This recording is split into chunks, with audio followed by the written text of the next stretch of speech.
How did we get here? How did one normal Saturday morning spiral into a full-blown digital war? It all started, like it always does, with a single click. This is the story of how my PC fought 3 secret invaders. And this is what happened. Meet Alex. Alex is probably a lot like you. He uses his PC for everything: work, gaming, paying bills, talking to friends. His computer isn't just a box of wires, it's his entire world. It's his office, his movie theater, his bank. To get what happened to Alex, you have to think of his computer as his digital house. It's where he keeps everything valuable: photos, private messages, financial info, everything. And just like a real house, it has doors and windows connected to the internet. Alex thought his house was safe. He had a lock on the door, an alarm he set up a while ago. He was about to learn that some intruders don't even bother with the front door. They have much sneakier ways to get in. We're about to meet 3 of the most common and dangerous types of malware on the planet: the virus, the worm, and the Trojan horse. Alex accidentally invited all 3 into his digital home, and we're going to watch the battle for survival, play by play. This isn't just some story. This could happen to any of us. The invasion started like any other day. Alex was looking for a new game to play. He found a forum, not an official site, but one promising free downloads. He saw a game that looked cool, and the download link was right there, an executable file, a.exe. He'd seen him a million times. Without even thinking, he clicked download, and then he clicked run. The best way to get how a computer virus works is to think of it like the actual flu. It's a piece of code that can't do anything by itself. It needs a host. A virus has to attach itself to a real program to spread. In this case, the host was that game installer. The second Alex ran it, he activated the virus. Imagine the virus is a sneaky hitchhiker, and the game file is a suitcase. As long as the suitcase is closed, the hitchhiker is trapped. But the moment Alex opens it, the hitchhiker is free, and its only goal is to find more suitcases to hide in. On his screen, everything looked fine. The game was installing, but in the background, deep in his operating system, the virus was going crazy. It started copying itself over and over, attaching those copies to other programs. It latched onto his web browser. It injected itself into his word processor. It even got into critical system files. Every program was now a carrier, waiting to spread the infection. The first sign something was wrong was subtle. Alex's super-fast PC started feeling slow. Programs took an extra few seconds to open. He just figured the new game was slowing things down. No big deal, right? But then it got weirder. He tried to open a family photo. File is corrupt and cannot be opened. He tried another. Same thing. The virus, in its mission to copy itself, was destroying his files, rewriting them with junk code until they were totally useless. The real chaos started when he sent an email to his friend with a document attached. He had no idea that the document was now infected. When his friend opened it, the whole cycle would start again on their computer. That's the key to a virus. It spreads through human action. Sharing a file, sending an email, plugging in a USB drive, that's how it hops from one person to the next. Alex's screen started to flicker. Pop-up ads for stuff he'd never searched for started swarming his screen. His antivirus, which he hadn't updated in months, was completely silent. It didn't even see the threat. The hitchhiker was now a mob, trashing every room in his digital house and unlocking doors for its friends. The first invader had made its home, and the damage was just getting started. Alex was starting to panic. He was no longer in control. After an hour of frantic searching on his phone, Alex found a tool that seemed to clean up the virus. His PC got faster, the pop-ups were gone, and he finally took a breath. He thought he won. He was wrong. The virus was a loud, messy burglar. But the second invader was something way more sinister and silent. It was a worm. Unlike a virus, a worm is a standalone monster. It doesn't need a host program. It doesn't need a person to click, run. A worm is alive. It moves, copies, and attacks all by itself. Think about Alex's digital house again. The virus needed him to open the door. The worm is like a creature that squeezes through a tiny, unnoticed crack in the foundation. It finds one small, unpatched security hole in his operating system or network, and it wriggles right inside. And that's exactly what happened. While Alex was busy fighting the virus, a worm had already slipped into his system. It might have come through his internet connection, using a vulnerability in his router he never knew about. Or maybe it was hidden in an email, and just loading the preview was enough to let it in. It doesn't need you to do anything. Once inside, the worm's only goal is to multiply and spread. It scanned Alex's entire home network, finding his laptop, his smart TV, even his phone. It saw his laptop had the same security flaw. In seconds, the worm copied itself and burrowed into the laptop. No clicks needed. It was now in 2 places at once. Then, it looked outside. The worm hijacked Alex's email and started mailing copies of itself to his entire contact list, way faster and smarter than a virus because it's all automatic.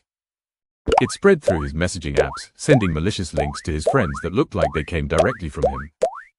Alex didn't notice the worm at first. No corrupted files, no pop-ups. The first symptom was his internet. It slowed to a crawl. Websites that used to load instantly now took minutes. Streaming was impossible. Why? The worm was eating up all his bandwidth, using his internet as a superhighway to scan for millions of new victims and send out thousands of copies of itself. It created a massive digital traffic jam. Think of it like thousands of tiny creatures clogging up the water pipes for an entire neighborhood. Soon, the pipes are so jammed that no one gets any water. That's what the worm was doing to Alex's corner of the internet.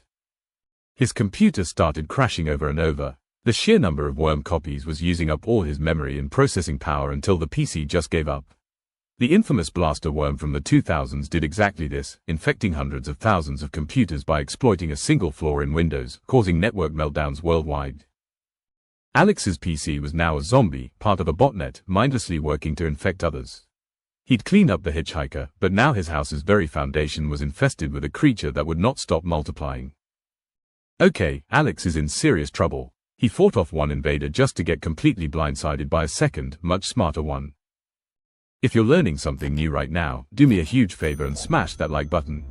It really helps the channel out and tells me you want more videos that break down cybersecurity like this. Now, let's see what happens when the third, and most deceptive, invader shows up. Alex was losing his mind. His PC was crashing, his internet was useless, he was totally helpless. In pure desperation, he was searching for any fix he could find. And that's when the email arrived.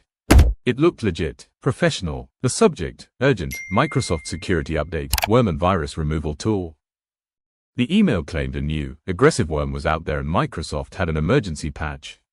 It had the logos, the fine print, everything. The link was to a program called securityfix.x. To Alex, it felt like a miracle. It was exactly what he needed. He clicked the link, downloaded the file, and ran it, just praying it would end this nightmare. He had just made the worst mistake of all. This time, he didn't just open the door for a hitchhiker or miss a crack in the wall. This time, he wheeled a giant, wooden horse right through his front gate because he thought it was a gift. He had just installed a Trojan horse. The name comes from that old Greek story, and it's a perfect fit. A Trojan is malware that disguises itself as a useful program. It doesn't copy itself like a virus or a worm. Its entire game is deception. It tricks you into installing it. And in 2025, Trojans are one of the biggest threats out there, especially remote access Trojans, or rats, which are designed for total control. The second Alex ran, securityfix.x, a fake progress bar popped up, pretending to scan his computer. It even finished with a little message, system clean. All threats removed. It was all a lie to make him feel safe. In the background, the Trojan's real mission started. It opened a secret backdoor into Alex's computer, giving a hacker on the other side of the world complete, unauthorized access to his entire system. The Trojan isn't the attack, it's the key that unlocks the door for the burglar. Now, the hacker could do anything. They could watch Alex's screen in real time. They could turn on his webcam and microphone without him ever knowing. They could dig through every single file he owned. The first thing the hacker did was install a keylogger, a tiny program that recorded every single keystroke. When Alex logged into his bank, the hacker got his username and password. When he typed a private message, the hacker saw every word.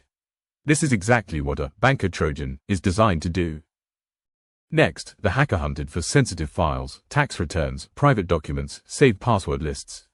The Trojan copied them and quietly sent them to the attacker's server. Alex's entire digital life was being stolen, and he had no clue. His computer might even seem like it was running perfectly, because Trojans are built for stealth, not for chaos. Even worse, the hacker now had an open door to install other malware. They could drop in ransomware and encrypt all his files. They could turn his PC into a bot to attack websites. The Trojan horse didn't just break into Alex's house, it gave the master key to a criminal who could come and go whenever they wanted. So Alex has been wrecked by the 3 biggest types of malware, and they are totally different beasts. Let's break it down real quick. First, you have the virus. Think of it as the infector. It needs a host program to live and needs you to run that program to spread. Its goal is to corrupt your files as it multiplies. Second, the worm. This is the infester. It's a standalone monster that needs no host and no human help. It wriggles through network security holes on its own, and its main damage is clogging up your network and crashing your system. And finally, the Trojan horse. This is the deceiver. It pretends to be a useful tool to trick you into installing it. It doesn't replicate. Its only job is to open a backdoor so a hacker can steal your data, spy on you, or install even more malware. A virus infects your files. A worm infests your network. And a Trojan tricks you. Okay, Alex's digital house is a disaster. A virus ransacked it, a worm clogged the pipes, and a criminal has the master key thanks to a Trojan. Is it over? No. This is how he, and you, can fight back and build a fortress. First, the security guard. This is your antivirus and anti-malware software. A good, updated security suite is your front line. It scans everything you download and every site you visit, stopping invaders before they get in. Alex's mistake was letting his subscription expire. Keep it active and updated. Second, the fence and locked windows. This is your firewall. A firewall acts as a gatekeeper, watching all the traffic coming in and out of your network. It can block a worm from ever finding a way inside. Third, reinforce your doors. This just means keep your software updated. You know those "remind me later" pop-ups. They often contain security patches that fix the exact holes worms and hackers exploit. Updating your software is like boarding up broken windows. Fourth, don't take gifts from strangers. This is how you beat Trojans. Be skeptical. That urgent email from Microsoft. Real companies will never email you security patches as attachments. Always go directly to their official website. Don't trust random links, especially ones trying to make you panic. And finally, have an escape plan. Back up your important data. If a virus destroys your files or, as we'll see later, ransomware holds them hostage, having a recent backup on an external drive or in the cloud means the criminals have nothing on you. You can just wipe the system and restore everything. Alex's war against these 3 invaders was a total catastrophe, but it teaches us some huge lessons. He faced 3 different enemies with 3 different attacks. The virus that piggybacked on his actions. The worm that spread all by itself. And the Trojan that tricked him into opening the gates. He learned the hard way that the digital world had very real dangers, but he also learned that we are not defenseless. By understanding how these invaders work, we can learn to spot them. By using basic security, antivirus, a firewall, regular updates, and a little bit of skepticism, we can turn our digital homes from easy targets into fortresses. Your security is in your hands. But the threats don't stop here. Alex might have cleaned his house, but a new, even more terrifying enemy is waiting. This one doesn't just want to steal your data. It wants to hold your entire digital life hostage. Next time, we'll explore what happens when Alex faces a ransomware attack, a digital kidnapper that locks up every single one of your precious files and demands money to get them back. How does he survive that? Stay tuned to find out. If this video was helpful, subscribe and hit the bell so you don't miss the next chapter in Alex's story. Stay safe out there.